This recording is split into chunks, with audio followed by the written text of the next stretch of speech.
Hi, my name is Clarissa, and today I'll be showing and talking to you guys about how to perform 3 different type of injections. So it's going to be subcutaneous, intradermal, and intermuscular. So for those injections, they're all different type of injections and they go on different parts, but they're all going to have the same steps in the beginning. So the first 7 steps, what's going to be the 7 rights of drug administration, is you're going to want to verify the patient, so get their first name, their last name, their date of birth. You're going to want to check what order, so check the drugs to make sure it's the right ones. You want to get the right dose, have the right route, and then the right time. And then you want to document it, because if you didn't document it, then it didn't happen. So then what you will need is gloves, patient health records. You're going to need the doctor's order, syringe and needle, medication, and alcohol prep pads. So this is the medication that we're going to be using, and this is our needle and syringe. So this is a multi-dose medication. So what you're going to want to do is you're going to want to clean it off.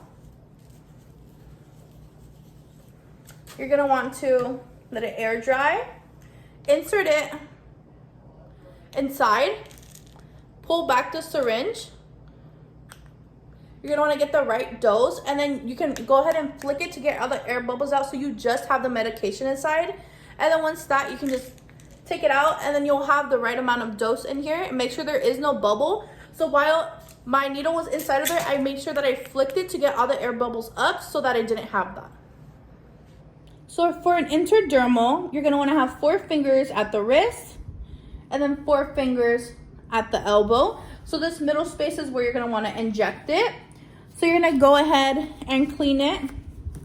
First, you're going to wipe the bacteria away from where you're going to be injecting.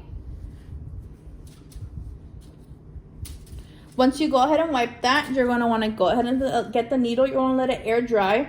You're going to insert it at a 10 to 15 degree angle. You're going to go ahead and insert it like this. Once it's inserted, it's going to become a little bump right there because it's only going to be the bevel. And then once that, if there's a little drop of blood, you can just go ahead and wipe that. And that's how you do an intradermal. Next, we're going to be doing subcutaneous. So you're going to have to roll up the sleeve, or the patient already has it rolled up. You're going to want to clean it with an alcohol wipe. Clean it away from where you're going to be injecting it. After you do that, you're going to want to insert it at a 45 degree angle. So 45. Once you do that, you're going to want to pull to make sure you want to aspirate it to make sure there's no blood, and then push it.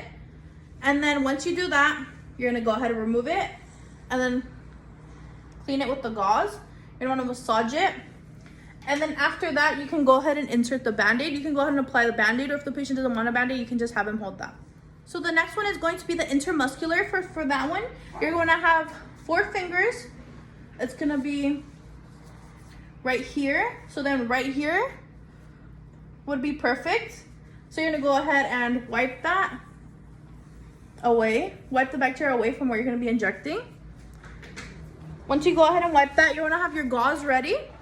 And you're going to be inserting it at a 90 degree angle. So it's going to go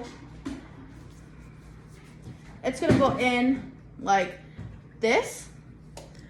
And once that's here, you're going to want to aspirate, and then to make sure there's no blood, and then go ahead and enter your dose, and then remove it.